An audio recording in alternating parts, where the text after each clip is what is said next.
दोस्तों आज हम पढ़ने वाले हैं कि किस तरीके से हमारी बॉडी में हार्मोन्स जो है कैल्शियम होम्योस्टेसिस को कंट्रोल या रेगुलेट करते हैं।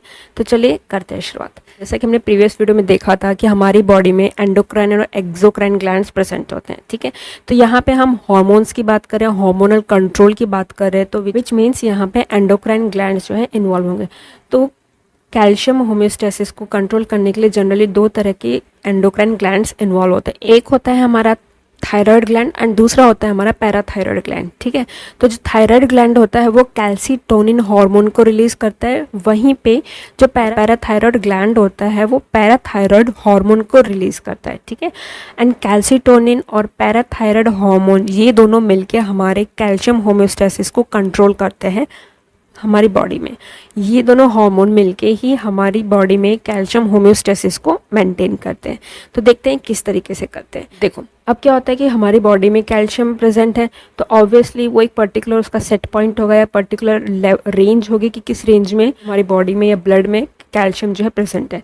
तो जो हमारी बॉडी में कैल्शियम का कितना लेवल होना चाहिए, 10 mg पर 100 ml ऑफ ब्लड, इतना लेवल जो हमारी बॉडी में कैल्शियम का प्रेजेंट होना चाहिए to maintain the calcium homeostasis, ठीक है। तो ये हो गया हमारे होम्योस्टेसिस कंडीशन।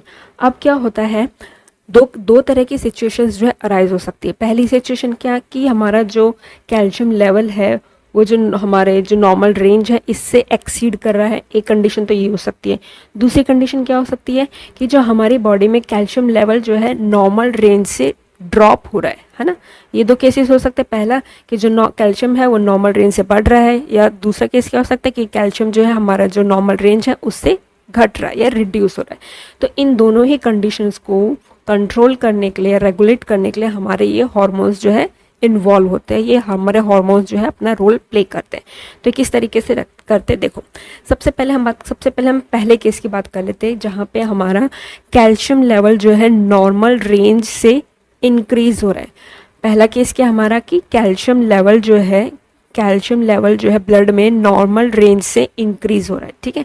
तो जब हमारी बॉडी में कैल्शियम लेवल जो है नॉर्मल रेंज से इंक्रीज होता है तो एक स्टिमुलस जो है वो जनरेट होता है कि भाई हमारी बॉडी के अंदर कैल्शियम लेवल बढ़ गया है। तो एक स्टिमुलस जनरेट हुआ। ये स्टिमुलस जो हमारा ये जो स्टिमुलस जनरेट हुआ है ये हमारे थायराइड ग्लैंड के पास जाता है। थायराइड ग्लैंड क्या करता है, इन टर्न जो है कैल्सीटोनिन हार्मोन को रिलीज करता है।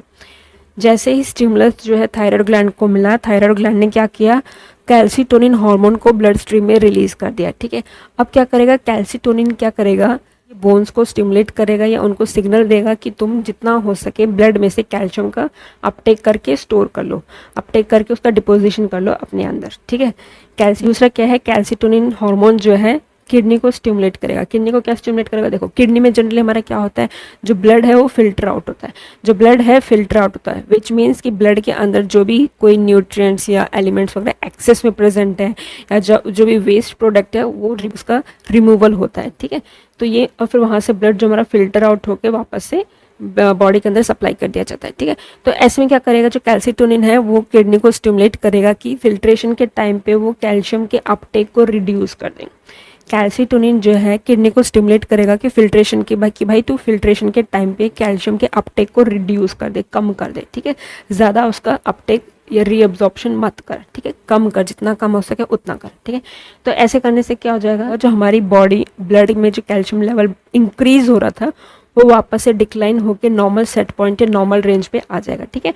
तो जैसे ही नॉर्मल रेंज पे हमारा कैल्शियम लेवल आ गया तो जो हमारा स्टिमुलस जनरेट हुआ था कैल्सीटोनिन हार्मोन को रिलीज करने के लिए वो भी क्या डिमिनिश हो जाएगा, खत्म हो जाएगा। यहाँ पे जो कैल्सीटोनिन किडनी और बोन्स को जो स्टिमुलेट दे रहा था वो भी यहाँ पे खत्म हो जाएगा, ठीक है। तो इस तरीके से वापस से कैल्शियम होम्योस्टेसिस कंडीशन जो है मेंटेन हो जाएगी, ठीक है। इस कंडीशन में भी कैल्सीटोनिन हार्मोन के कारण हमारे जो कैल्शियम होम्योस्टेसिस कंडीशन है वापस से मेंटेन हो जाएगी, ठीक है। यहाँ तक बात क्लियर हो गई है, ठीक है। अब हम नेक्स्ट केस देखते हैं, नेक्स्ट कंडीशन देखते हैं जो कि हमारी क्या थी कि जो कैल्शियम लेवल है वो नॉर्मल रेंज से है, जो सेट पॉइंट है उससे कम हो रहा है, उससे ड्रॉप हो रहा है, रिड्यूस हो रहा है।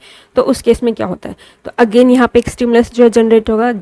जैसे ही हमारी बॉडी में कैल्शियम लेवल जो है ड्रॉप होगा तो साइमल्टेनियसली हमारा क्या हो जाएगा, एक स्टिमुलस जो है जनरेट हो जाएगा। क्या stimulus, falling blood calcium level, ठीक है। तो ये स्टिमुलस जनरेट होगा। अब ये स्टिमुलस जो हमारे पैराथायरॉयड ग्लैंड के पास जाएगा। अब ये स्टिमुलस जो हमारे पैराथायरॉयड ग्लैंड के पास जाएगा, ठीक है। वहाँ पे हमने क्या देखा था, जब कैल्शियम लेवल एक्सीड कर रहा था तो वहाँ पे जो स्टिमुलस जनरेट हो रहा था वो किसके पास जा रहा था, थायराइड ग्लैंड के पास जा रहा था, राइट, कैल्सिटोनिन हार्मोन को रिलीज करने के लिए। उसी तरीके से जब ब्लड में कैल्शियम लेवल ड्रॉप होता है, रिड्यूस होता है, तो जो स्टिमुलस जनरेट हो रहा है वो हमारे किसके पास जाएगा, पैराथायरॉयड ग्लैंड के पास जाएगा। अब पैराथायरॉयड ग्लैंड क्या करेगा, जैसे इस पैराथायरॉयड ग्लैंड को स्टिमुलस मिला तो ये क्या करेगा, पैराथायरॉयड हार्मोन को रिलीज करेगा।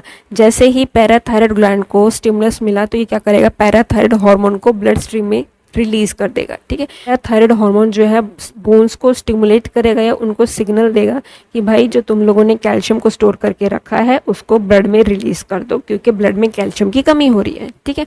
उसी तरीके से ये किडनी को भी स्टिमुलेट करेगा, किडनी को भी ये सिग्नल देगा पैराथायराइड हार्मोन। किडनी को क्या सिग्नल देगा कि भाई किडनी तो जितना हो सके कैल्शियम का फिल्ट्रेशन के टाइम पे रीअब्जॉर्प्शन या अपटेक कर ले, ठीक है। तो इस तरीके से क्या हो जाएगा, जो हमारे ब्लड में कैल्शियम लेवल ड्रॉप हो रहा था वो राइज हो जाएगा, ठीक है। Rise to the set point या rise to the normal range, वापस उस नॉर्मल रेंज पे आ जाएगा, ठीक है। हमारा जो कैल्शियम लेवल ड्रॉप हो रहा था ब्लड में वो वापस से सेट पॉइंट पे नॉर्मल रेंज पे आ जाएगा। और जैसे ही वो नॉर्मल रेंज पे सेट पॉइंट पे आएगा कैल्शियम लेवल, तो जो हमारा स्टिमुलस जनरेट हुआ था यहाँ पे पैराथायरॉयड हार्मोन को रिलीज करने के लिए, वो स्टिमुलस भी हमारा डिमिनिश हो जाएगा, खत्म हो जाएगा। जैसे ये स्टिमुलस डिमिनिश होगा तो यहाँ पे तो ये जो फर्दर बोन्स और किडनी को जो स्टिमुलेट प्रोवाइड करा था वो भी खत्म हो जाएगा, ठीक है।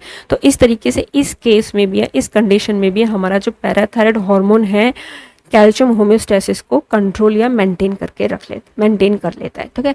तो इस तरीके से कैल्सिटोनिन एंड पैराथायरॉयड हार्मोन जो है हमारी बॉडी में कैल्शियम होम्योस्टेसिस को कंट्रोल करते हैं, कैल्शियम होम्योस्टेसिस को कंट्रोल करते हैं। जैसे ही अगर हमारी बॉडी में कैल्शियम का लेवल बढ़ रहा है तो कैल्सिटोनिन हार्मोन जो है अपना एक्शन एक्टिवेट हो जाता है, और जब हमारी बॉडी में कैल्शियम लेवल रिड्यूस हो रहा है या कम हो रहा है तो हमारा पैराथायरॉयड हार्मोन जो है वो एक्टिवेट हो जाता है और दर कैल्शियम होम्योस्टेसिस को कंट्रोल कर लेता है।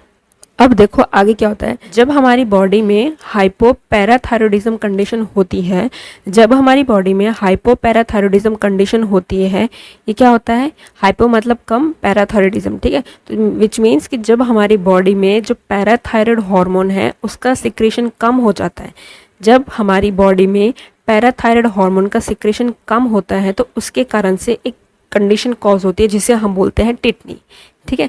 जब बॉडी के अंदर पैराथायरॉयड हार्मोन का सिक्रेशन कम होता है उसे हम बोलते हैं पैराथायरॉयडिज्म, और वो क्या कॉज करता है, टिटनी कंडीशन कॉज करता है, ठीक है। टिटनी में क्या होता है, देखो ये एक ऐसी कंडीशन है जिसमें ब्लड के अंदर कैल्शियम का लेवल जो है कम हो जाता है। ये एक ऐसी कंडीशन है जिसमें ब्लड के अंदर कैल्शियम का लेवल कम हो जाता है, जिसके कारण से मसल क्रैम्प्स देखने को मिलते हैं, usually in hands and feet में, ठीक है। मैं फिर से बता रही हूँ, टिटनी एक ऐसी कंडीशन है जो कि हाइपोपैराथायरॉयडिज्म के कारण अकर करती है। टिटनी में इसमें क्या होता है, ब्लड में कैल्शियम लेवल जो है कम हो जाता है, जिसके कारण से मसल क्रैम्प्स प्रोड्यूस होते हैं हैंड्स एंड फीट्स में, ठीक है। हैंड्स एंड फीट्स में मसल क्रैम्प्स प्रोड्यूस होते हैं due to the low concentration of calcium in blood, ठीक है। उम्मीद है ये वीडियो आपके लिए यूजफुल रही होगी। If you like my video then please like, share and subscribe my channel. Thank you.